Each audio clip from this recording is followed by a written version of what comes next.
Chapter 1. It is a truth universally acknowledged that a single man in possession of a good fortune must be in want of a wife. However little known the feelings or views of such a man may be on his first entering a neighborhood, this truth is so well fixed in the minds of the surrounding families that he is considered the rightful property of some one or other of their daughters. "My dear Mr. Bennet," said his lady to him one day, "have you heard that Netherfield Park is let at last?" Mr. Bennet replied that he had not. "But it is," returned she, "for Mrs. Long has just been here, and she told me all about it." Mr. Bennet made no answer. "Do you not want to know who has taken it?" cried his wife impatiently. "You want to tell me, and I have no objection to hearing it." This was invitation enough. "Why, my dear, you must know. Mrs. Long says that Netherfield is taken by a young man of large fortune from the north of England, that he came down on Monday in a chaise and four to see the place, and was so much delighted with it that he agreed with Mr. Morris immediately that he is to take possession before Michaelmas, and some of his servants are to be in the house by the end of next week. What is his name?" "Bingley." "Is he married or single?" "Oh, single, my dear, to be sure. A single man of large fortune, 4,000 or 5,000 a year, what a fine thing for our girls." "How so? How can it affect them?" "My dear Mr. Bennet," replied his wife, "how can you be so tiresome? You must know that I am thinking of his marrying one of them. Is that his design in settling here?" "Design? Nonsense! How can you talk so? But it is so very likely that he may fall in love with one of them, and therefore you must visit him as soon as he comes." "I see no occasion for that. You and the girls may go, or you may send them by themselves, which perhaps will be still better, for as you are as handsome as any of them, Mr. Bingley may like you the best of the party." "My dear, you flatter me. I certainly have had my share of beauty, but I do not pretend to be anything extraordinary now. When a woman has 5 grown-up daughters, she ought to give over thinking of her own beauty. In such cases a woman has not often much beauty to think of. But, my dear, you must indeed go and see Mr. Bingley when he comes into the neighborhood. It is more than I engage for, I assure you. But consider your daughters. Only think what an establishment it would be for one of them.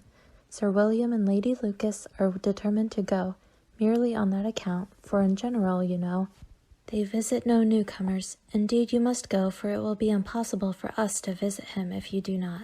You are over-scrupulous, surely. I dare say Mr. Bingley will be very glad to see you, and I will send a few lines by you to assure him of my hearty consent to his marrying whichever he chooses of the girls, though I must throw in a good word for my little Lizzie. I desire you will do no such thing. Lizzie is not a bit better than the others, and I am sure she is not half so handsome as Jane, nor half so good-humoured as Lydia, but you are always giving her the preference. They have none of them much to recommend them," replied he. "They are silly and ignorant like the other girls, but Lizzie has something more of quickness than her sisters. Mr. Bennet, how can you abuse your own children in such a way? You take delight in vexing me. You have no compassion for my poor nerves. You mistake me, my dear. I have a high respect for your nerves. They are my old friends. I have heard you mention them with consideration those last 20 years at least. Ah, you do not know what I suffer. But I hope you will get over it, and live to see many young men of 4,000 a year come into the neighborhood. It will be no use to us if 20 such should come, since you will not visit them. Depend upon it, my dear, that when there are 20, I will visit them all." Mr. Bennet was so odd a mixture of quick parts, sarcastic humor, reserve, and caprice that the experience of 23 years had been insufficient to make his wife understand his character. Her mind was less difficult to develop. She was a woman of mean understanding, little information, and uncertain temper. When she was discontented, she fancied herself nervous. The business of her life was to get her daughters married. Its solace was visiting and news.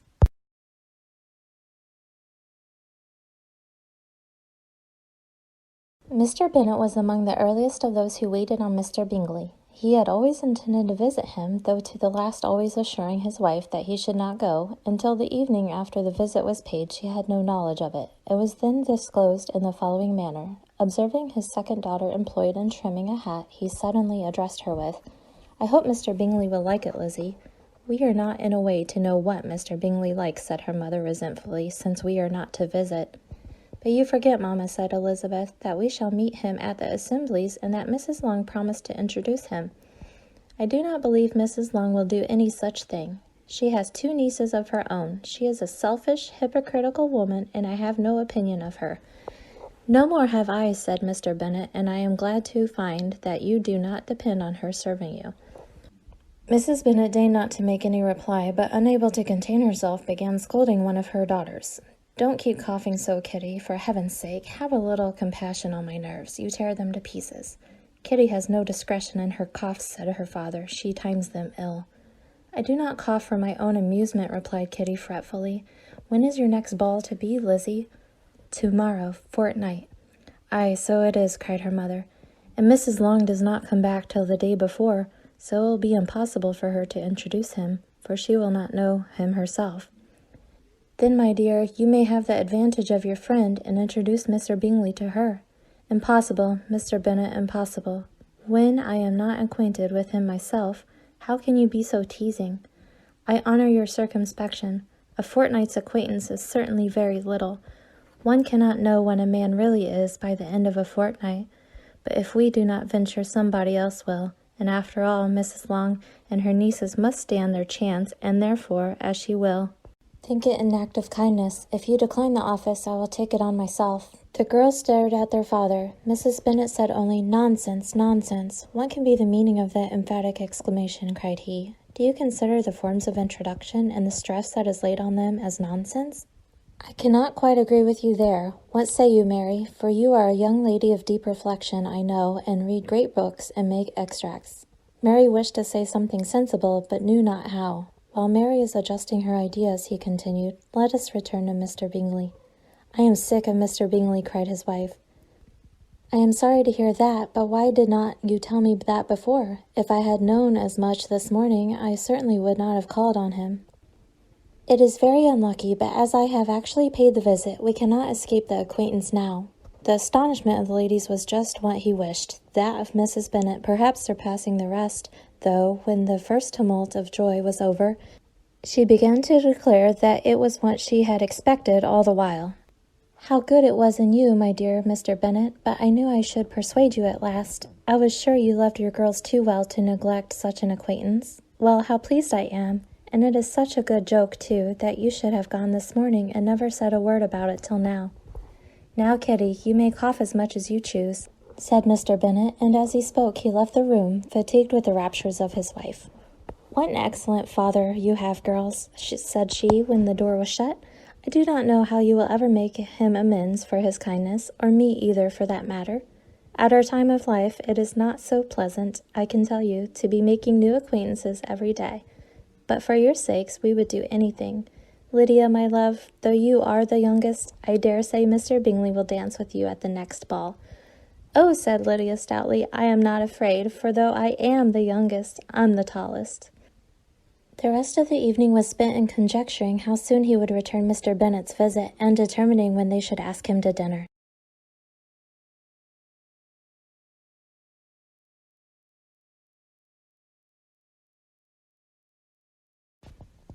Not all that Mrs. Bennet, however, with the assistance of her 5 daughters, could ask on the subject, was sufficient to draw from her husband any satisfactory description of Mr. Bingley.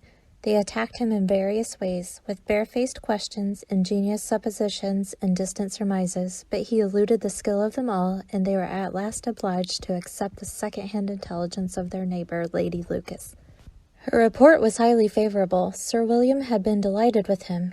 He was quite young, wonderfully handsome, extremely agreeable, and, to crown the whole, he meant to be at the next assembly with a large party. Nothing could be more delightful. To be fond of dancing was a certain step towards falling in love, and very lively hopes of Mr. Bingley's heart were entertained. If I can but see one of my daughters happily settled at Netherfield, said Mrs. Bennet to her husband, and all the others equally well married, I shall have nothing to wish for. In a few days Mr. Bingley returned Mr. Bennet's visit and sat about 10 minutes with him in his library. He had entertained hopes of being admitted to a sight of the young ladies, of whose beauty he had heard much, but he saw only the father. The ladies were somewhat more fortunate, for they had the advantage of ascertaining from an upper window that he wore a blue coat and rode a black horse. An invitation to dinner was soon afterwards dispatched, and already had Mrs. Bennet planned the courses that were to do credit to her housekeeping, when an answer arrived which deferred it all. Mr. Bingley was obliged to be in town the following day and, consequently, unable to accept the honor of their invitation, etc. Mrs. Bennet was quite disconcerted. She could not imagine what business he could have in town so soon after his arrival in Hertfordshire, and she began to fear that he might be always flying about from one place to another and never settled at Netherfield as he ought to be. Lady Lucas quieted her fears a little by starting the idea of his being gone to London only to get a large party for the ball, and a report soon followed that Mr. Bingley was to bring 12 ladies and 7 gentlemen with him to the assembly. The girls grieved over such a number of ladies, but were comforted the next day, before the ball, by hearing that instead of 12, he brought only 6 with him from London, his 5 sisters and a cousin. And when the party entered the assembly room, it consisted of only 5 altogether: Mr. Bingley, his 2 sisters, the husband of the eldest, and another young man. Mr. Bingley was good-looking and gentlemanlike, and he had a pleasant countenance and easy, unaffected manners. His sisters were fine women, with an air of decided fashion. His brother-in-law, Mr. Hurst, merely looked like the gentleman, but his friend Mr. Darcy soon drew the attention of the room by his fine, tall person, handsome features, noble mien, and the report which was in general circulation within 5 minutes after his entrance of his having 10,000 a year. The gentleman pronounced him to be a fine figure of a man, and the ladies declared he was much handsomer than Mr. Bingley, and he was looked at with great admiration for about half the evening, till his manners gave a disgust which turned the tide of his popularity, for he was discovered to be proud, to be above his company, and above being pleased, and not all his large estate in Derbyshire could then save him from having the most forbidding, disagreeable countenance, and being unworthy to be compared with his friend. Mr. Bingley had soon made himself acquainted with all the principal people in the room. He was lively and unreserved, danced every dance, was angry that the ball closed so early, and talked of giving one himself at Netherfield. Such amiable qualities must speak for themselves. What a contrast between him and his friend! Mr. Darcy only danced once with Mrs. Hurst and once with Miss Bingley, declined being introduced to any other lady, and spent the rest of the evening in walking about the room, speaking occasionally to one of his own party. His character was decided. He was the proudest, most disagreeable man in the world, and everybody hoped that he would never come there again. Amongst the most violent against him was Mrs. Bennet, whose dislike of his general behavior was sharpened into particular resentment by his having slighted one of her daughters. Elizabeth Bennet had been obliged, by the scarcity of gentlemen, to sit down for 2 dances, and during part of that time Mr. Darcy had been standing near enough for her to hear a conversation between him and Mr. Bingley, who came from the dance for a few minutes to press his friend to join it. "Come, Darcy," said he, "I must have you dance. I hate to see you standing about by yourself in this stupid manner. You had much better dance." "I certainly shall not. You know how I detest it, unless I am particularly acquainted with my partner. At such an assembly as this, it would be insupportable. Your sisters are engaged, and there is not another woman in the room whom it would not be a punishment to me to stand up with." "I would not be so fastidious as you are," cried Mr. Bingley, "for a kingdom. Upon my honor, I never met with so many pleasant girls in my life as I have this evening, and there are several of them you see uncommonly pretty." "You are dancing with the only handsome girl in the room," said Mr. Darcy, looking at the eldest, Miss Bennet. "Oh, she is the most beautiful creature I ever beheld, but there is one of her sisters sitting down just behind you, who is very pretty, and I dare say very agreeable. Do let me ask my partner to introduce you." "Which do you mean?" And turning round, he looked for a moment at Elizabeth, till catching her eye, he withdrew his own and coldly said, "She is tolerable, but not handsome enough to tempt me. I am in no humour at present to give consequence to young ladies who are slighted by other men. You had better return to your partner and enjoy her smiles, for you are wasting your time with me." Mr. Bingley followed his advice. Mr. Darcy walked off, and Elizabeth remained with no very cordial feelings toward him. She told the story, however, with great spirit among her friends, for she had a lively, playful disposition which delighted in anything ridiculous. The evening altogether passed off pleasantly to the whole family. Mrs. Bennet had seen her eldest daughter much admired by the Netherfield party. Mr. Bingley had danced with her twice, and she had been distinguished by his sisters. Jane was as much gratified by this as her mother could be, though in a quieter way. Elizabeth felt Jane's pleasure. Mary had heard herself mentioned to Miss Bingley as the most accomplished girl in the neighbourhood, and Catherine and Lydia had been fortunate enough never to be without partners, which was all that they had yet to learn to care for at a ball. They returned, therefore, in good spirits to Longbourn, the village where they lived, and of which they were the principal inhabitants.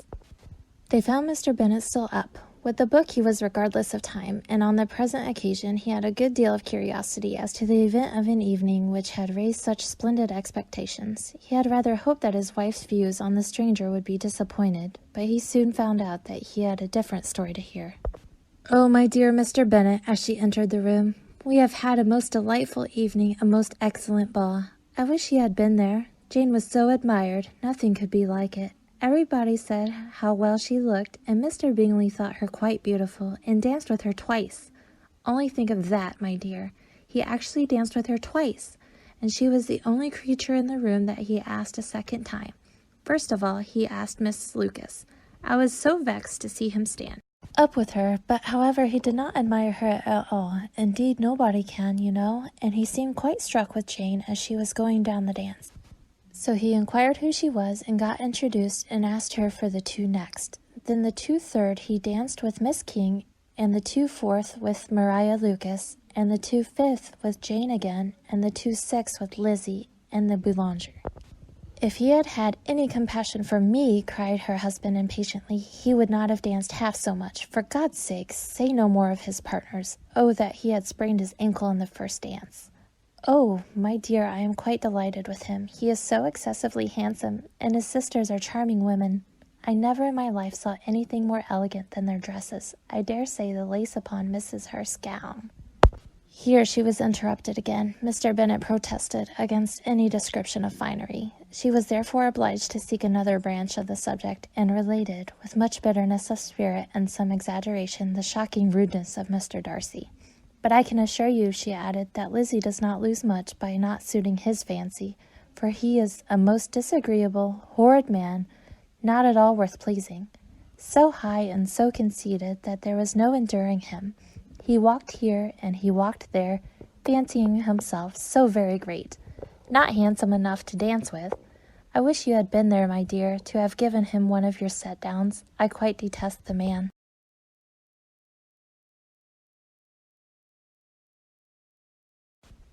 When Jane and Elizabeth were alone, the former, who had been cautious in her praise of Mr. Bingley before, expressed to her sister just how very much she admired him. "He is just what a young man ought to be," said she, "sensible, good-humoured, lively, and I never saw such happy manners, so much ease, with such perfect good breeding." "He is also handsome," replied Elizabeth, "which a young man ought likewise to be, if he possibly can. His character is thereby complete. I was very much flattered by his asking me to dance a second time. I did not expect such a compliment." "Did not you? I did for you. But that is one great difference between us. Compliments always take you by surprise, and me never. What could be more natural than his asking you again? He could not help seeing that you were about 5 times as pretty as every other woman in the room." "No thanks to his gallantry for that. Well, he certainly is very agreeable, and I give you leave to like him. You have liked many a stupider person." "Dear Lizzie!" "Oh, you are a great deal too apt, you know, to like people in general. You never see a fault in anybody. All the world are good and agreeable in your eyes. I never heard you speak ill of a human being in your life. I would not wish to be hasty in censuring anyone, but I always speak when I think. I know you do, and it is that which makes the wonder. With your good sense, to be honestly blind to the follies and nonsense of others. Affection of candor is common enough. One meets with it everywhere. But to be candid without ostentation or design, to take the good of everybody's character and make it still better, and say nothing of the bad, belongs to you alone. And so you like this man's sisters, too, do you? Their manners are not equal to his." "Certainly not, at first, but they are very pleasing women when you converse with them.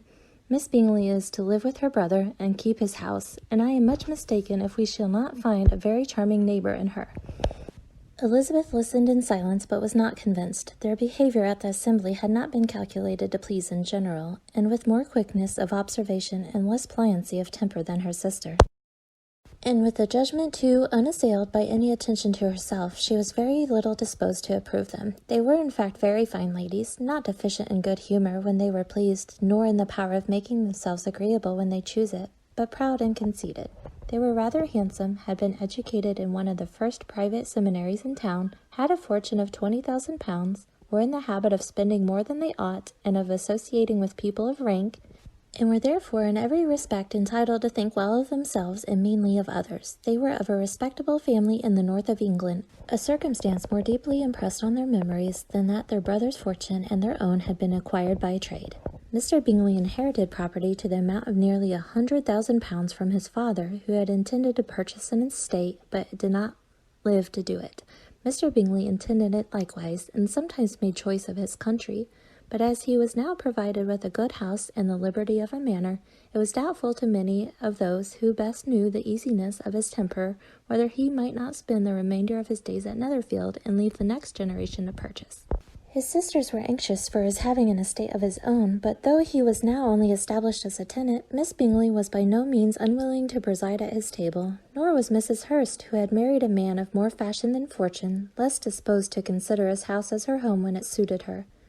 Mr. Bingley had not been of age 2 years when he was tempted by an accidental recommendation to look at Netherfield House. He did look at it, and into it for half an hour, was pleased with the situation and the principal rooms, satisfied with what the owner said in its praise, and took it immediately. Between him and Darcy there was a very steady friendship, in spite of great opposition of character. Bingley was endeared to Darcy by the easiness, openness, ductility of his temper, though no disposition could offer a greater contrast to his own, and though with his own he never appeared dissatisfied.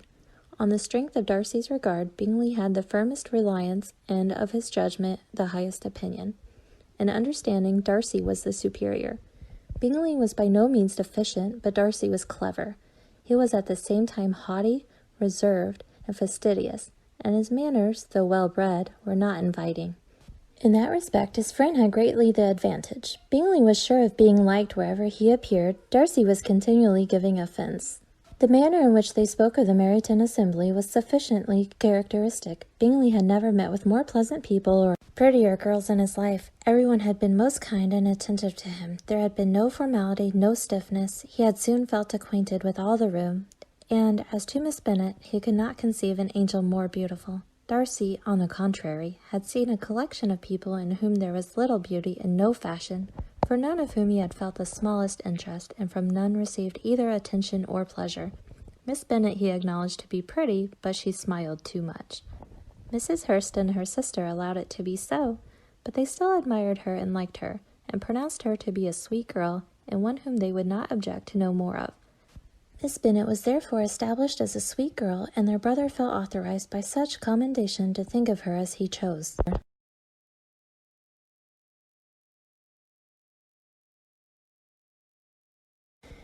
Within a short walk of Longbourn lived a family with whom the Bennets were particularly intimate. Sir William Lucas had been formerly in trade in Meryton, where he had made a tolerable fortune, and risen to the honour of knighthood by an address to the king during his mayoralty. The distinction had perhaps been felt too strongly. It had given him a disgust to his business and to his residence in a small market town, and, in quitting them both, he had removed with his family to a house about a mile from Meryton, denominated from that period Lucas Lodge, where he could think with pleasure of his own importance, and, unshackled by business, occupy himself solely in being civil to all the world.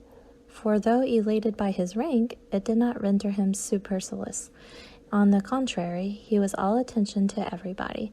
By nature inoffensive, friendly, and obliging, his presentation at St. James's had made him courteous. Lady Lucas was a very good kind of woman, not too clever to be a valuable neighbor to Mrs. Bennet.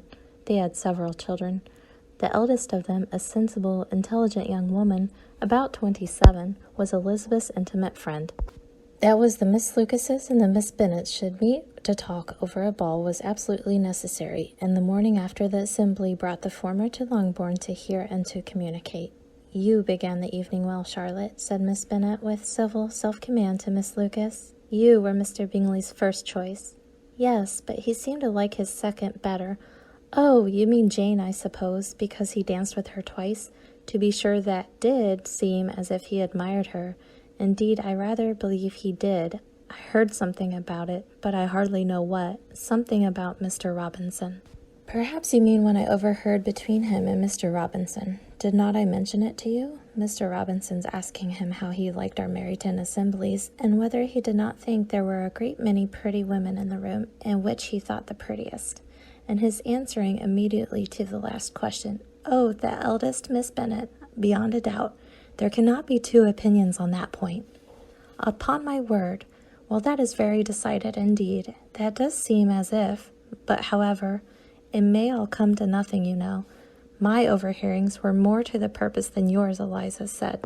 "Charlotte, Mr. Darcy is not so well worth listening to as his friend, is he? Poor Eliza, to be only just tolerable." "I beg you would not put it into Lizzie's head to be vexed by his ill treatment, for he is such a disagreeable man that it would be quite a misfortune to be liked by him. Mrs. Long told me last night that he sat close to her for half an hour without once opening his lips." "Are you quite sure, ma'am? Is not there a little mistake?" said Jane. "I certainly saw Mr. Darcy speaking to her." "Aye, because she asked him at last how he liked Netherfield, and he could not help answering her, but she said he seemed quite angry at being spoke to." "Miss Bingley told me," said Jane, "that he never speaks much unless among his intimate acquaintances. With them he is remarkably agreeable." "I do not believe a word of it, my dear. If he had been so very agreeable, he would have talked to Mrs. Long, but I can guess how it was. Everybody says that he is eat up with pride, and I dare say he had heard somehow that Mrs. Long does not keep a carriage, and had come to the ball in a hack chaise." "I do not mind his not talking to Mrs. Long," said Miss Lucas, "but I wish he had danced with Eliza." "Another time, Lizzie," said her mother, "I would not dance with him, if I were you." "I believe, ma'am, I may safely promise you never to dance with him." "His pride," said Miss Lucas, "does not offend me so much as pride often does, because there is an excuse for it. One cannot wonder that so very fine a young man, with family, fortune, everything in his favor, should think highly of himself. If I may so express it, he has a right to be proud."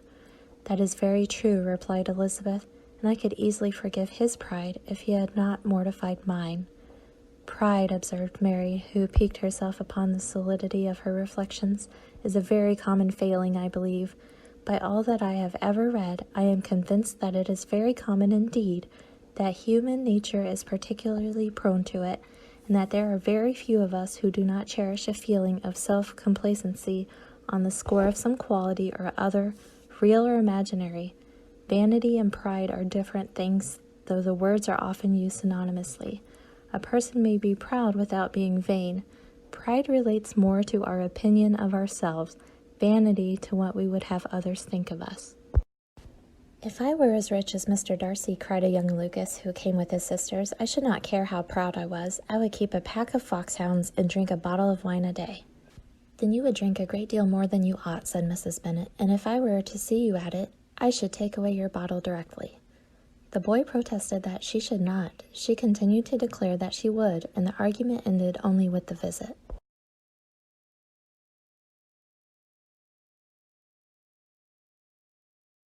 The ladies of Longbourn soon waited on those of Netherfield. The visit was soon returned in due form. Miss Bennet's pleasing manners grew on the goodwill of Mrs. Hurst and Miss Bingley, and though the mother was found to be intolerable, and the younger sisters not worth speaking to, a wish of being better acquainted with them was expressed towards the two eldest. By Jane, this attention was received with the greatest pleasure, but Elizabeth still saw superciliousness in their treatment of everybody, hardly excepting even her sister, and could not like them, though their kindness to Jane, such as it was, had a value as arising in all probability from the influence of their brother's admiration. It was generally evident whenever they met that he did admire her, and to her it was equally evident that Jane was yielding to the preference which she had begun to entertain for him from the first, and was in a way to be very much in love. But she considered with pleasure that it was not likely to be discovered by the world in general, since Jane united, with great strength of feeling, a composure of temper and a uniform cheerfulness of manner which would guard her from the suspicions of the impertinent. She mentioned this to her friend Miss Lucas. "It may perhaps be pleasant," replied Charlotte, "to be able to impose on the public in such a case, but it is sometimes a disadvantage to be so very guarded. If a woman conceals her affection with the same skill from the object of it, she may lose the opportunity of fixing him, and it will then be but poor consolation to believe the world equally in the dark. There is so much of gratitude or vanity in almost every attachment that it is not safe to leave any to itself. We can all begin freely, a slight preference is natural enough, but there are very few of us who have heart enough to be really in love without encouragement. In 9 cases out of 10, a woman had better show more affection than she feels. Bingley likes your sister undoubtedly, but he may never do more than like her if she does not help him on. But she does help him on as much as her nature will allow it. If I can perceive her regard for him, he must be a simpleton indeed not to discover it too. Remember, Eliza, that he does not know Jane's disposition as you do. But if a woman is partial to a man and does not endeavor to conceal it, he must find it out. Perhaps he must, if he sees enough of her, but though Bingley and Jane meet tolerably often, it is never for many hours together, and as they always see each other in large mixed parties, it is impossible that every moment should be employed in conversing together. Jane should therefore make the most of every half-hour in which he can command his attention. When she is secure of him, there will be more leisure for falling in love as much as she chooses. Your plan is a good one, replied Elizabeth, where nothing is in question but the desire of being well married, and if I were determined to get a rich husband, or any husband, I dare say I should adopt it. But these are not Jane's feelings. She is not acting by design. As yet, she cannot even be certain of the degree of her own regard, nor of its reasonableness. She has known him only a fortnight. She danced 4 dances with him at Meryton, and she saw him one morning at his own house, and has since dined with him in company 4 times. This is not quite enough to make her understand his character. Not as you represent it. Had she merely dined with him, she might have only discovered whether he had a good appetite, but you must remember that 4 evenings have also been spent together, and 4 evenings may do a great deal. Yes, these 4 evenings have enabled him to ascertain that they both like Vington better than commerce, but with respect to any other leading characteristic, I do not imagine that much has been unfolded. Well said, Charlotte. I wish Jane success with all my heart, and if she were married to him tomorrow, I should think she had as good a chance of happiness as if she were studying his character for a 12-month. Happiness in marriage is entirely a matter of chance. If the dispositions of the parties are ever so well known to each other or ever so similar beforehand, it does not advance their felicity in the least. They always continue to grow sufficiently unlike afterwards to have their share of vexation. It is better to know as little as possible of the defects of the person with whom you are to pass your life. You make me laugh, Charlotte, but it is not sound. You know it is not sound, and that you would never act in this way yourself. Occupied in observing Mr. Bingley's attention to her sister, Elizabeth was far from suspecting that she was herself becoming an object of some interest in the eyes of his friend. Mr. Darcy had at first scarcely allowed her to be pretty. He had looked at her without admiration at the ball, and when they next met, he looked at her only to criticize.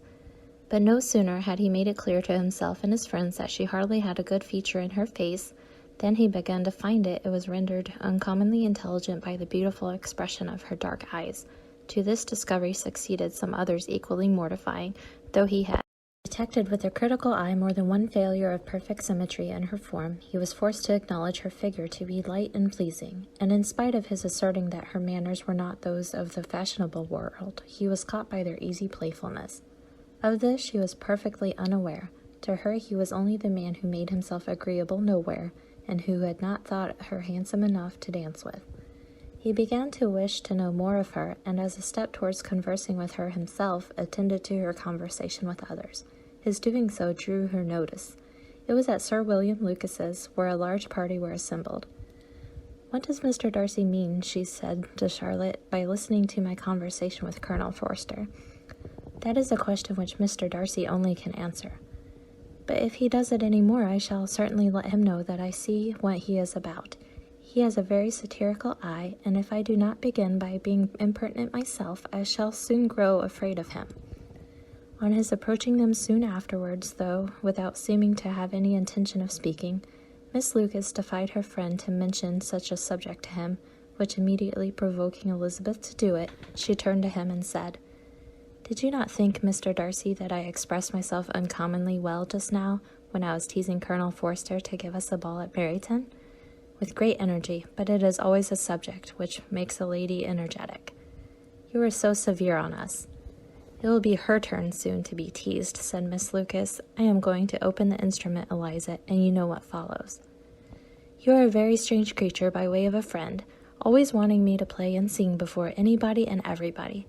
If my vanity had taken a musical turn, you would have been invaluable, but as it is, I would really rather not sit down before those who must be in the habit of hearing the very best performers." On Miss Lucas's persevering, however, she added, "Very well, if it must be so, it must."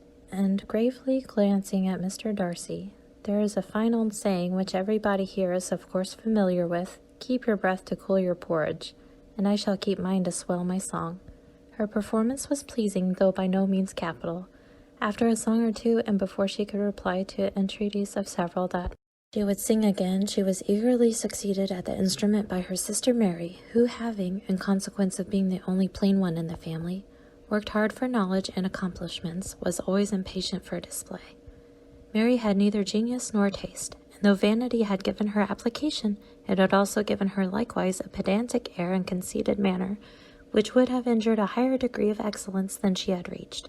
Elizabeth, easy and unaffected, had been listened to with much more pleasure, though not playing half so well, and Mary, at the end of a long concerto, was glad to purchase praise and gratitude by Scotch and Irish airs, at the request of her younger sisters, who, with some of the Lucases and 2 or 3 officers, joined eagerly in dancing at one end of the room. Mr. Darcy stood near them in silent indignation at such a mode of passing the evening, to the exclusion of all conversation, and was too much engrossed by his thoughts to perceive that Sir William Lucas was his neighbour, till Sir William thus began. "What a charming amusement for young people this is, Mr. Darcy. There is nothing like dancing after all. I consider it as one of the first refinements of polished society." "Certainly, sir, and it is the advantage also of being in vogue amongst the less polished societies of the world. Every savage can dance." Sir William only smiled. "Your friend performs delightfully," he continued after a pause, on seeing Bingley join the group, "and I doubt not that you are an adept in the science yourself, Mr. Darcy. You saw me dance at Meryton, I believe, sir." "Yes, indeed, and received no inconsiderable pleasure from the sight. Do you often dance at St. James's?" "Never, sir." "Do you not think it would be a proper compliment to the place?" "It is a compliment which I never pay to any place if I can avoid it." "You have a house in town, I conclude?" Mr. Darcy bowed. "I had once had some thought of fixing in town myself, for I am fond of superior society, but I did not feel quite certain that the air of London would agree with Lady Lucas." He paused in hopes of an answer, but his companion was not disposed to make any, and Elizabeth at that instant moving towards them, he was struck with the action of doing a very gallant thing, and called out to her, "My dear Miss Eliza, why are you not dancing? Mr. Darcy, you must allow me to present this young lady to you as a very desirable partner. You cannot refuse to dance, I am sure, when so much beauty is before you." And, taking her hand, he would have given it to Mr. Darcy, who, though extremely surprised, was not unwilling to receive it, when she instantly drew back, and said with some discomposure to Sir William, "Indeed, sir, I have not the least intention of dancing. I entreat you not to suppose that I move this way in order to beg for a partner." Mr. Darcy, with grave propriety, requested to be allowed the honour of her hand, but in vain. Elizabeth was determined, nor did Sir William at all shake her purpose by his attempt at persuasion. "You excel so much in the dance, Miss Eliza, that it is cruel to deny me the happiness of seeing you, and though this gentleman dislikes the amusement in general, he can have no objection, I am sure, to oblige us for 1/2 hour." "Mr. Darcy is all politeness," said Elizabeth, smiling. "He is indeed, but, considering the inducement, my dear Eliza, we cannot wonder at his complaisance, for who would object to such a partner?" Elizabeth looked archly and turned away. Her resistance had not injured her with the gentleman, and he was thinking of her with some complacency, when thus accosted by Miss Bingley. "I can guess the subject of your reverie." "I should imagine not." "You are considering how insupportable it would be to pass many evenings in this manner, in such society, and indeed I am quite of your opinion. I was never more annoyed. The insipidity and yet the noise, the nothingness and yet the self-importance of all those people. What would I give to hear your strictures on them?" "Your conjecture is totally wrong, I assure you." My mind was more agreeably engaged. I had been meditating on the very great pleasure which a pair of fine eyes in the face of a pretty woman can bestow. Miss Bingley immediately fixed her eyes on his face, and desired he would tell her what lady had the credit of inspiring such reflections. Mr. Darcy replied with great intrepidity, "Miss Elizabeth Bennet." "Miss Elizabeth Bennet," repeated Miss Bingley. "I am all astonishment. How long has she been such a favourite? And pray, when am I to wish you joy?" "That is exactly the question which I expected you to ask. A lady's imagination is very rapid. It jumps from admiration to love, from love to matrimony, in a moment. I knew you would be wishing me joy." "Nay, if you are serious about it, I shall consider the matter as absolutely settled. You'll be having a charming mother-in-law indeed, and of course she will always be at Pemberley with you. He listened to her with perfect indifference while she chose to entertain herself in this manner, and as his composure convinced her that all was safe, her wit flowed long.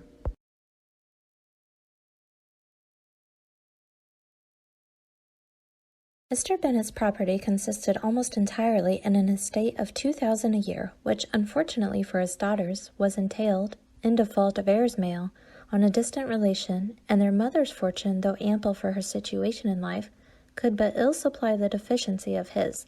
Her father had been an attorney in Meryton, and had left her £4,000. She had a sister married to a Mr. Phillips, who had been a clerk to their father, and succeeded him in the business, and a brother settled in London in a respectable line of trade. The village of Longbourn was only 1 mile from Meryton, a most convenient distance for the young ladies, who were usually tempted thither 3 or 4 times a week, to pay their duty to their aunt and to a milliner's shop just over the way. The 2 youngest of the family, Catherine and Lydia, were particularly frequent in these attentions.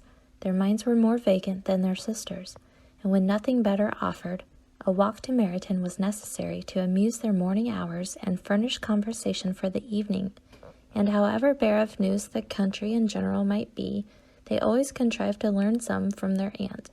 At present, indeed, they were very well supplied both with news and happiness by the recent arrival of a militia regiment in the neighborhood.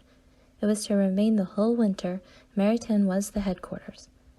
Their visit to Mrs. Phillips were now productive of the most interesting intelligence. Every day added something to their knowledge of the officers' names and connections. Their lodgings were not long a secret, and at length they began to know the officers themselves. Mr. Phillips visited them all, and this opened to his nieces a store of felicity unknown before. They could talk of nothing but officers, and Mr. Bingley's large fortune, the mention of which gave animation to their mother, was worthless in their eyes when opposed to the regimentals of an ensign. After listening one morning to their effusions on this subject, Mr. Bennet coolly observed, "From all that I can collect by your manner of talking, you must be 2 of the silliest girls in the country. I have suspected it some time, but I am now convinced." Catherine was disconcerted and made no answer, but Lydia, with perfect indifference, continued to express her admiration of Captain Carter, and her hope of seeing him in the course of the day, as he was going the next morning to London.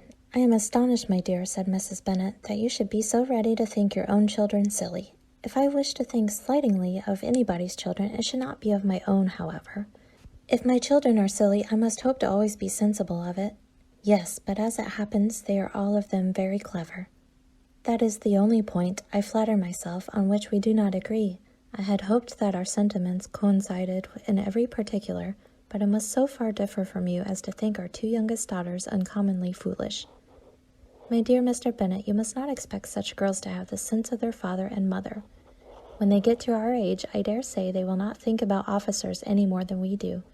I remember the time when I liked a red coat myself very well, and indeed so I do still at my heart, and if a smart young colonel, with 5,000 or 6,000 a year, should want one of my girls, I shall not say nay to him, and I thought Colonel Forster looked very becoming the other night at Sir William's in his regimentals." "Mamma," cried Lydia, "my aunt says that Colonel Forster and Captain Carter do not go so often to Miss Watson's as they did when they first came. She sees them now very often standing in Clark's library." Mrs. Bennet was prevented replying by the entrance of the footman with a note for Miss Bennet. It came from Netherfield, and the servant waited for an answer. Mrs. Bennet's eyes sparkled with pleasure, and she was eagerly calling out while her daughter read, "Well, Jane, who is it from? What is it about? What does he say? Well, Jane, make haste and tell us. Make haste, my love." "It is from Miss Bingley," said Jane, and then read it aloud. "My dear friend, if you are not so compassionate as to dine today with Louisa and me, we shall be in danger of hating each other for the rest of our lives, for a whole day's tete-a-tete between 2 women can never end without a quarrel. Come as soon as you can on receipt of this. My brother and the gentlemen are to dine with the officers. Yours ever, Caroline Bingley." "With the officers?" cried Lydia. "I wonder my aunt did not tell us of that." "Dining out," said Mrs. Bennet. "That is very unlucky." "Can I have the carriage?" said Jane. "No, my dear, you had better go on horseback, because it seems likely to rain, and then you must stay all night." "That would be a good scheme," said Elizabeth, "if you were sure that they would not offer to send her home." "Oh, but the gentlemen will have Mr. Bingley's chaise to go to Meryton, and the Hursts have no horses to theirs." I'd much rather go in the coach. But, my dear, your father cannot spare the horses, I am sure. They are wanted in the farm, Mr. Bennet, are they not? They are wanted in the farm much oftener than I can get them. But if you have got them today, said Elizabeth, my mother's purpose will be answered. She did at last extort from her father an acknowledgment that the horses were engaged. Jane was therefore obliged to go on horseback, and her mother attended her to the door with many cheerful prognostics of a bad day. Her hopes were answered. Jane had not been gone long before it rained hard. Her sisters were uneasy for her, but her mother was delighted. The rain continued the whole evening without intermission. Jane certainly could not come back. This was a lucky idea of mine indeed, said Mrs. Bennet more than once, as if the credit of making it rain were all her own. Till the next morning, however, she was not aware of all the felicity of her contrivance. Breakfast was scarcely over when a servant from Netherfield brought the following note for Elizabeth. My dearest Lizzie, I find myself very unwell this morning, which, I suppose, is to be imputed from my getting wet through yesterday. My kind friends will not hear of my returning till I am better. They insist also on my seeing Mr. Jones, therefore do not be alarmed if you should hear of this having been to me, and, excepting a sore throat and headache, there is not much the matter with me. Yours, etc. Well, my dear, said Mr. Bennet, when Elizabeth had read the note aloud, if your daughter should have a dangerous fit of illness, if she should die, it would be a comfort to know that it was all in pursuit of Mr. Bingley, and under your orders. Oh, I am not afraid of her dying. People do not die of little trifling colds. She will be taken good care of. As long as she stays there, it is all.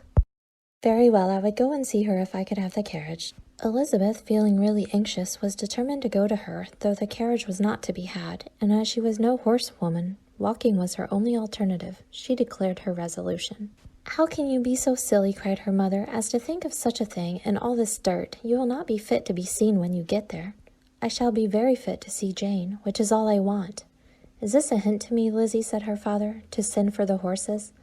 No, indeed, I do not wish to avoid the walk. The distance is nothing when one has a motive, only 3 miles. I shall be back by dinner. I admire the activity of your benevolence, observed Mary, but every impulse of feeling should be guided by reason, and, in my opinion, exertion should always be in proportion to what is required. We will go as far as Meryton with you, said Catherine and Lydia. Elizabeth accepted their company, and the 3 young ladies set off together. If we make haste, said Lydia as they walked along, perhaps we may see something of Captain Carter before he goes.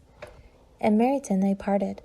The 2 youngest repaired to the lodgings of one of the officers' wives, and Elizabeth continued her walk alone, crossing field after field at a quick pace, jumping over stiles and springing over puddles with impatient activity, and finding herself at last within view of the house, with weary ankles, dirty stockings, and a face glowing with the warmth of exercise.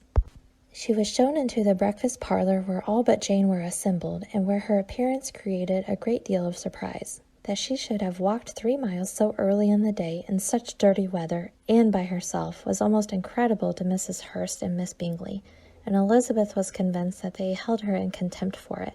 She was received, however, very politely by them, and in their brother's manners there was something better than politeness.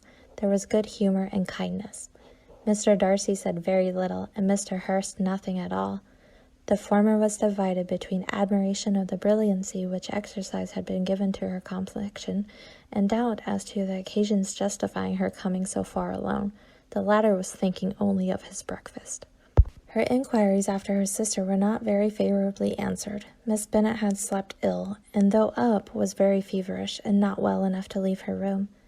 Elizabeth was glad to be taken to her immediately, and Jane, who had only been withheld by the fear of giving alarm or inconvenience from expressing in her note how much she longed for such a visit, was delighted at her entrance. She was not equal, however, to much conversation, and when Miss Bingley left them together, could attempt little besides expressions of gratitude for the extraordinary kindness she was treated with. Elizabeth silently attended her. When breakfast was over, they were joined by the sisters, and Elizabeth began to like them herself, when she saw how much affection and solicitude they showed for Jane. The apothecary came, and having examined his patient, said, as might be supposed, that she had caught a violent cold, and that they must endeavor to get the better of it, advised her to return to bed, and promised her some draughts. The advice was followed readily, for the feverish symptoms increased, and her head ached acutely. Elizabeth did not quit her room for a moment, nor were the other ladies often absent. The gentlemen being out, they had, in fact, nothing to do elsewhere. When the clock struck 3, Elizabeth felt that she must go, and very unwillingly said so. Miss Bingley offered her the carriage, and she only wanted a little pressing to accept it, when Jane testified such concern in parting with her that Miss Bingley was obliged to convert the offer of the chaise to an invitation to remain at Netherfield for the present. Elizabeth most thankfully consented, and a servant was dispatched to Longbourn to acquaint the family with her stay and bring back a supply of clothes.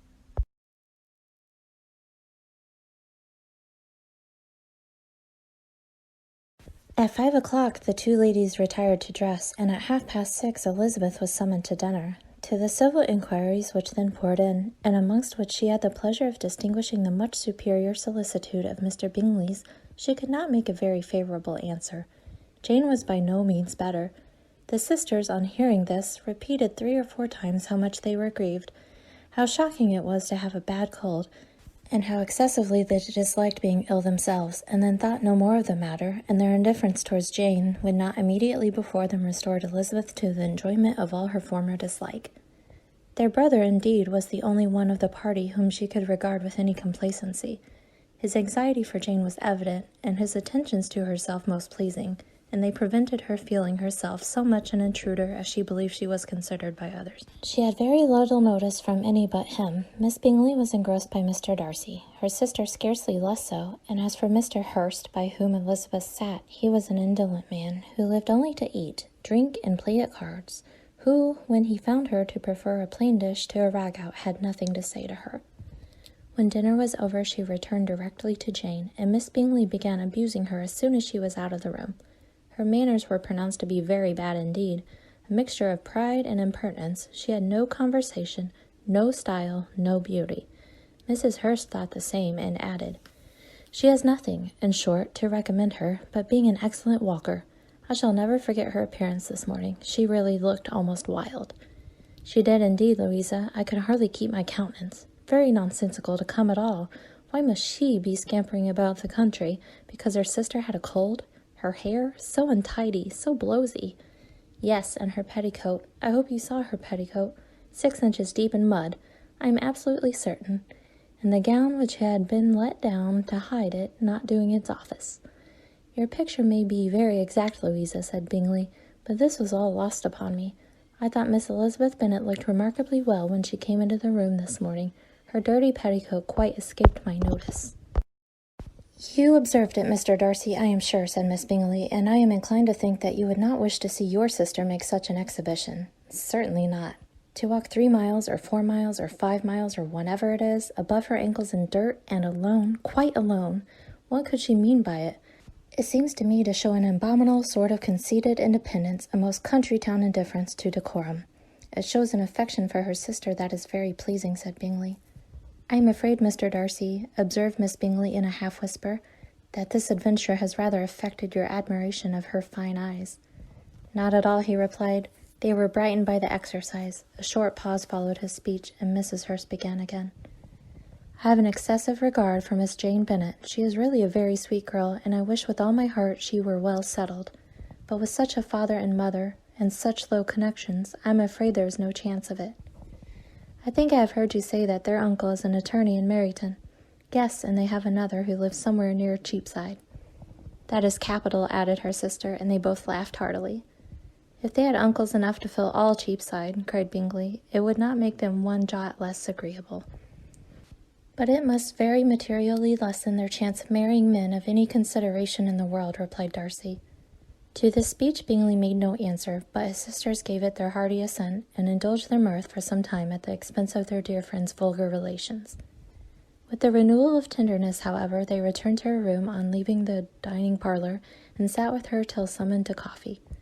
She was still very poorly, and Elizabeth would not quit her at all till late in the evening, when she had the comfort of seeing her sleep, and when it seemed to her rather right than pleasant that she should go downstairs herself.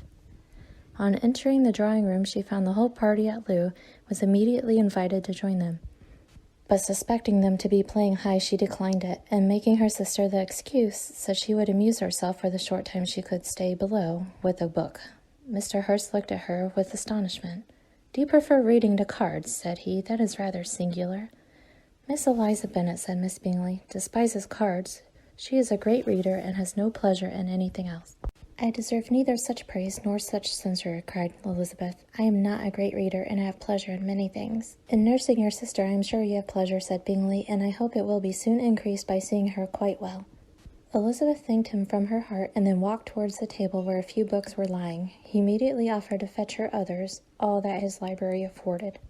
"And I wish my collection were larger for your benefit and my own credit, but I am an idle fellow, and though I have not many, I have more than I ever looked into."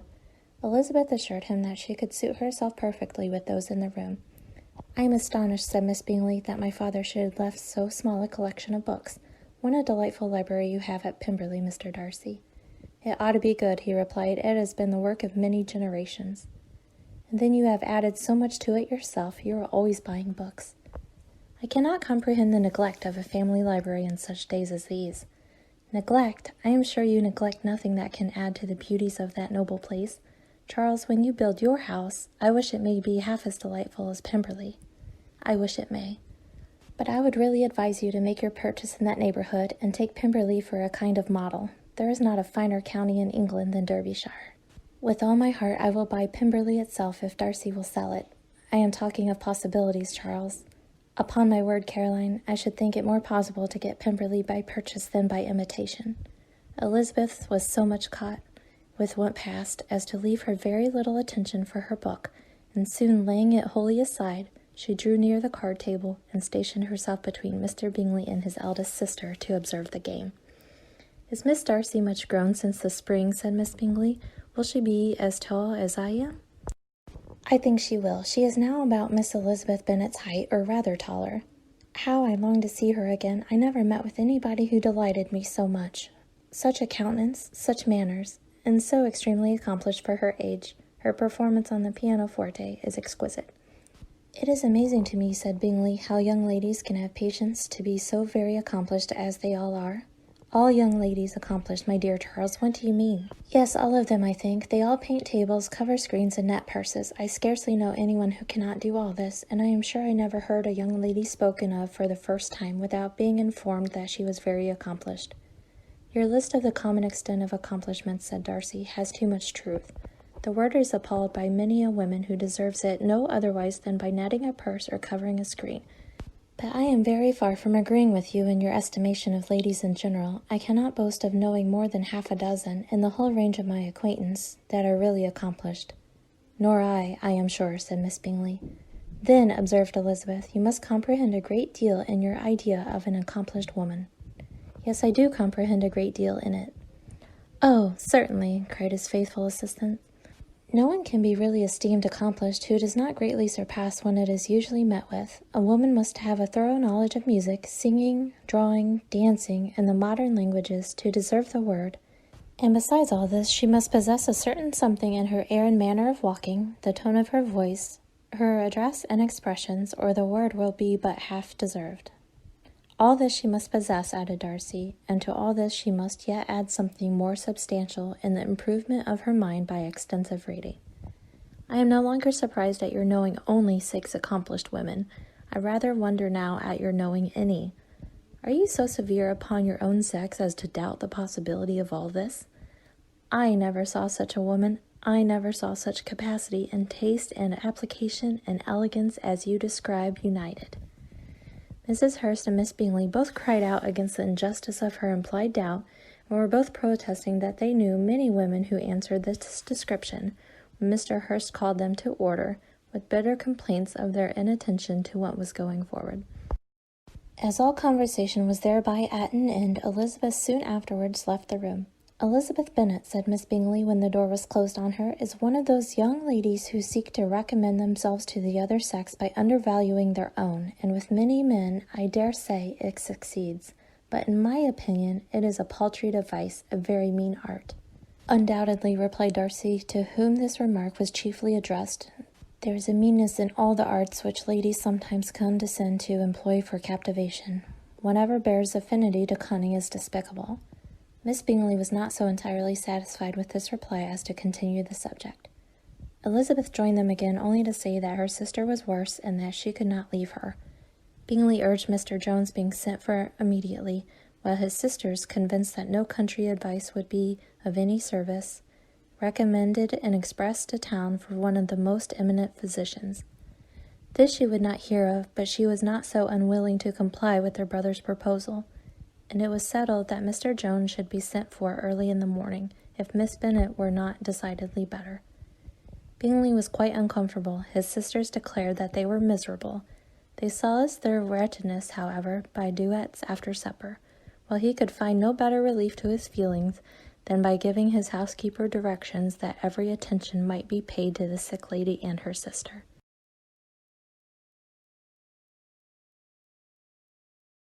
Elizabeth passed the chief of the night in her sister's room, and in the morning had the pleasure of being able to send a tolerable answer to the inquiries which she very early received from Mr. Bingley by a housemaid, and some time afterwards from the two elegant ladies who waited on his sisters. In spite of this amendment, however, she requested to have a note sent to Longbourn, desiring her mother to visit Jane and form her own judgment of her situation. The note was immediately dispatched, and its contents as quickly complied with. Mrs. Bennet, accompanied by her two youngest girls, reached Netherfield soon after the family breakfast. Had she found Jane in any apparent danger, Mrs. Bennet would have been very miserable, but being satisfied on seeing her that her illness was not alarming, she had no wish of her recovering immediately, as her restoration to health would probably remove her from Netherfield. She would not listen, therefore, to her daughter's proposal of being carried home, neither did the apothecary, who arrived about the same time, think it at all advisable. After sitting a little while with Jane, on Miss Bingley's appearance and invitation, the mother and three daughters all attended her into the breakfast parlour. Bingley met them with hopes that Mrs. Bennet had not found Miss Bennet worse than she expected. "Indeed I have, sir," was her answer. "She is a great deal too ill to be moved. Mr. Jones says we must not think of moving her. We must trespass a little longer on your kindness." "Removed!" cried Bingley. "It must not be thought of. My sister, I am sure, will not hear of her removal." "You may depend upon it, madam," said Miss Bingley, with cold civility, "that Miss Bennet will receive every possible attention while she remains with us." Mrs. Bennet was profuse in her acknowledgments. "I am sure," she added, "if it was not for such good friends, I do not know what would become of her, for she is very ill indeed, and suffers a vast deal, though with the greatest patience in the world, which is always the way with her, for she has, without exception, the sweetest temper I have ever met with. I often tell my other girls they are nothing to her. You have a sweet room here, Mr. Bingley, and a charming prospect over the gravel walk. I do not know a place in the country that is equal to Netherfield. You will not think of quitting it in a hurry, I hope, though you have but a short lease." "Whenever I do is done in a hurry," replied her, "and therefore, if I should resolve to quit Netherfield, I should probably be off in 5 minutes. At present, however, I consider myself as quite fixed here." "That is exactly what I should have supposed of you," said Elizabeth. "You should begin to comprehend me, do you?" cried he, turning towards her. "Oh, yes, I understand you perfectly. I wish I might take this for a compliment, but to be so easily seen through, I am afraid is pitiful. That is as it happens. It does not follow that a deep, intricate character is more or less estimable than such a one as yours." "Lizzie," cried her mother, "remember where you are, and do not run on in the wild manner that you are suffered to do at home. I did not know before," continued Bingley immediately, "that you were a studier of character. It must be an amusing study." "Yes, but intricate characters are the most amusing. They have at least that advantage." "The country," said Darcy, "can in general supply but a few subjects for such a study.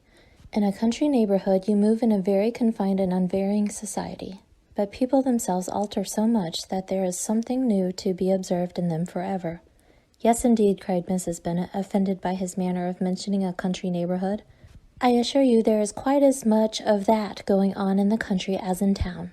Everybody was surprised, and Darcy, after looking at her for a moment, turned silently away. Mrs. Bennet, who fancied she had gained a complete victory over him, continued her triumph.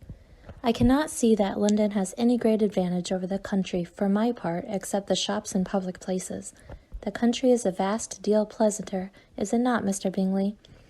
"When I am in the country," he replied, "I never wish to leave it, and when I am in town it is pretty much the same. They have each their advantages, and I can be equally happy in either." "Ay, that is because you have the right disposition. But that gentleman," looking at Darcy, "seemed to think the country was nothing at all." "Indeed, mamma, you are mistaken," said Elizabeth, blushing for her mother. You quite mistook Mr. Darcy. He only meant that there was not such a variety of people to be met with in the country as in the town, which you must acknowledge to be true. Certainly, my dear, nobody said there were, but as to not meeting with many people in this neighborhood, I believe that there are a few neighbors larger. I know we dine with 24 families.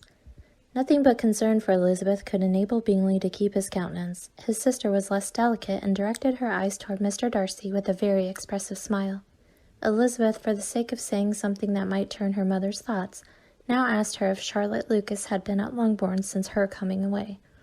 Yes, she called yesterday with her father. What an agreeable man Sir William is, Mr. Bingley, is not he? So much the man of fashion, so genteel and easy. He has always something to say to everybody. That is my idea of good breeding, and those persons who fancy themselves very important and never open their mouths quite mistake the matter. Did Charlotte dine with you? No, she would go home. I fancy she was wanted about the mince pies. For my part, Mr. Bingley, I always keep servants that can do their own work. My daughters are brought up very differently.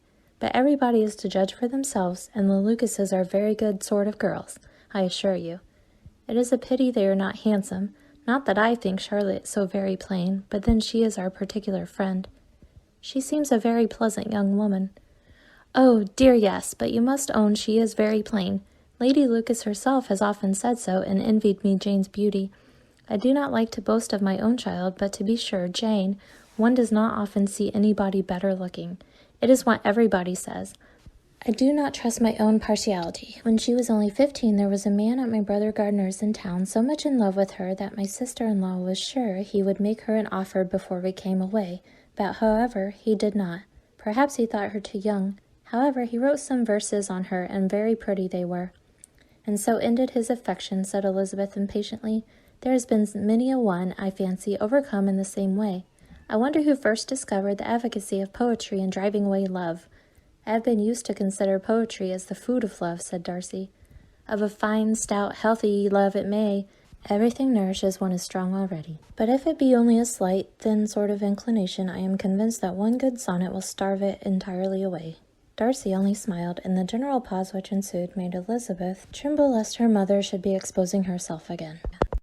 She longed to speak, but could think of nothing to say, and after a short silence, Mrs. Bennet began repeating her thanks to Mr. Bingley for his kindness to Jane, with an apology for troubling him also with Lizzie.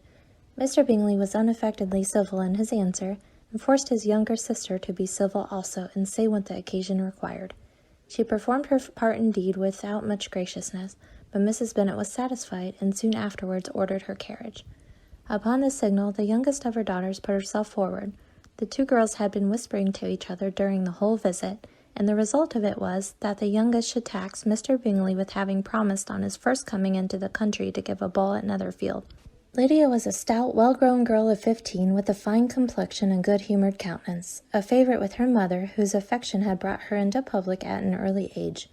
She had high animal spirits and a sort of natural self-consequence, which the attention of the officers, to whom her uncle's good dinners, and her own easy manners recommended her, had increased into assurance. She was very equal, therefore, to address Mr. Bingley on the subject of the ball, and abruptly remind him of his promise, adding, that it would be the most shameful thing in the world if he did not keep it. His answer to this sudden attack was delightful to their mother's ear. I am perfectly ready, I assure you, to keep my engagement, and when your sister is recovered, you shall, if you please, name the very day of the ball, but you would not wish to be dancing when she is ill. Lydia declared herself satisfied. Oh, yes, it would be much better to wait till Jane was well, and by that time most likely Captain Carter would be at Meryton again, and when you have given your ball, she added, I shall insist on their giving one also. I shall tell Colonel Forster it will be quite a shame if he does not. Mrs. Bennet and her daughters then departed, and Elizabeth returned instantly to Jane, leaving her own and her relations' behaviour to the remarks of the two ladies and Mr. Darcy, the latter of whom, however, could not be prevailed on to join in their own censure of her, in spite of all Miss Bingley's witticisms on fine eyes.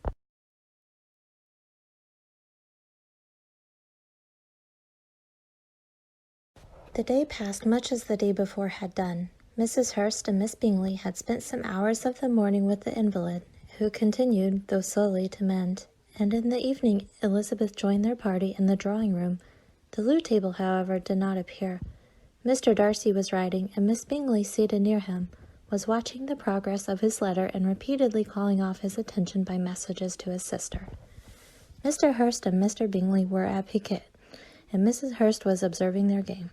Elizabeth took up some needlework and was sufficiently amused in attending to what passed between Darcy and his companion. The perpetual commendations of the lady, either on his handwriting or on the evenness of his lines or on the length of his letter, with the perfect unconcern with which her praises were received, formed a curious dialogue and was exactly in union with her opinion of each. "How delighted Miss Darcy will be to receive such a letter." He made no answer. "You write uncommonly fast." "You are mistaken. I write rather slowly." "How many letters you must have occasion to write in the course of a year. Letters of business, too. How odious I should think them. It is fortunate, then, that they fall to my lot instead of yours. Pray tell your sister that I long to see her." "I have already told her so once, by your desire." "I am afraid you do not like your pen. Let me mend it for you. I mend pens remarkably well." "Thank you, but I always mend my own." "How can you contrive to write so even?" He was silent. "Tell your sister I am delighted to hear of her improvement on the harp, and pray let her know that I am quite in raptures with her beautiful little design for a table, and I think it infinitely superior to Miss Grantley's. Will you give me leave to defer your raptures till I write again? At present I have not room to do them justice." "Oh, it is of no consequence. I shall see her in January. But do you always write such charming long letters to her, Mr. Darcy?" "They are generally long, but whether always charming it is not for me to determine. It is a rule with me that a person who can write a long letter with ease cannot write ill." "That will not do for a compliment to Darcy, Caroline," cried her brother, "because he does not write with ease. He studies too much for words of 4 syllables. Do not you, Darcy?" "My style of writing is very different from yours." "Oh," cried Miss Bingley, "Charles writes in the most careless way imaginable. He leaves out half his words and blots the rest. My ideas flow so rapidly that I have not time to express them, by which means my letters sometimes convey no ideas at all to my correspondents." "Your humility, Mr. Bingley," said Elizabeth, "must disarm reproof." "Nothing is more deceitful," said Darcy, "than the appearance of humility. It is often only carelessness of opinion, and sometimes an indirect boast." "And which of the two do you call my little recent piece of modesty?" "The indirect boast, for you are really proud of your defects in writing because you consider them as proceeding from a rapidity of thought and carelessness of execution, which, if not estimable, you think at least highly interesting. The power of doing anything with quickness is always prized much by the possessor, and often without any attention to the imperfection of the performance. When you told Miss Bennet this morning that if you ever resolved upon quitting Netherfield, you should be gone in 5 minutes, you meant it to be a sort of panegyric of compliment to yourself, and yet one is there so very laudable in a precipitance, which must leave very necessary business undone, and can be of no real advantage to yourself or any one else?" "Nay," cried Bingley, "this is too much to remember at night all the foolish things that were said in the morning. And yet, upon my honor, I believe what I said of myself to be true, and I believe it at this moment. At least, therefore, I did not assume the character of needless precipitance merely to show off before the ladies. I dare say you believed it, but I am by no means convinced that you would be gone with such celerity. Your conduct would be quite as dependent on chance as that of any man I know, and if, as if you were mounting your horse, a friend were to say, 'Bingley, you had better stay till next week,' you would probably do it. You would probably not go, and, at another word, might stay a month." "You have only proved this," cried Elizabeth, "that Mr. Bingley did not do justice to his own disposition. You have shown him off now much more than he did himself." "I am exceedingly gratified," said Bingley, "by your converting what my friend says into a compliment on the sweetness of my temper, but I am afraid you are giving it a turn which that gentleman did by no means intend. For he would certainly think better of me, if under such a circumstance I were to give a flat denial and write off as fast as I could." "Would Mr. Darcy then consider the rashness of your original intentions as atoned for by your obstinacy in adhering to it? Upon my word, I cannot exactly explain the matter. Darcy must speak for himself. You expect me to account for opinions which you choose to call mine, but which I have never acknowledged? Allowing the case, however, to stand according to your representation, you must remember, Miss Bennet, that the friend who is supposed to desire his return to the house, and the delay of his plan, has merely desired it, asked it without offering one argument in favor of its propriety. To yield readily, easily, to the persuasion of a friend is no merit with you. To yield without conviction is no compliment to the understanding of either. You appear to me, Mr. Darcy, to allow nothing for the influence of friendship and affection.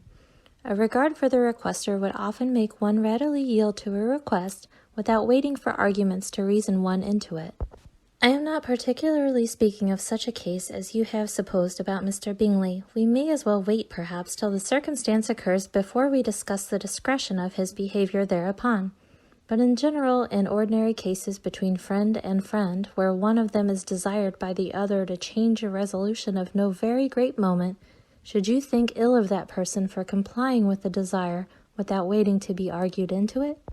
Will it not be advisable, before we proceed on the subject, to arrange with rather more precision the degree of importance which is to appertain to this request, as well as the degree of intimacy subsisting between the parties? By all means, cried Bingley, let us hear all the particulars, not forgetting their comparative height and size, for that will have more weight in the argument, Miss Bennet, than you may be aware of. I assure you that if Darcy were not such a great tall fellow in comparison with myself, I should not pay him half so much deference. I declare I do not know a more awful object than Darcy, on particular occasions and on particular places, at his own house especially, and of a Sunday evening when he has nothing to do. Mr. Darcy smiled, but Elizabeth thought she could perceive that he was rather offended, and therefore checked her laugh. Miss Bingley warmly resented the indignity he had received, and an expostulation with her brother for talking such nonsense. I see your design, Bingley, said his friend. You dislike an argument and want to silence this. Perhaps I do. Arguments are too much like disputes. If you and Miss Bennet will defer yours till I am out of the room, I shall be very thankful, and then you may say whatever you like of me. What you ask, said Elizabeth, is no sacrifice on my side, and Mr. Darcy had much better finish his letter. Mr. Darcy took her advice and did finish his letter. When that business was over, he applied to Miss Bingley and Elizabeth for an indulgence of some music.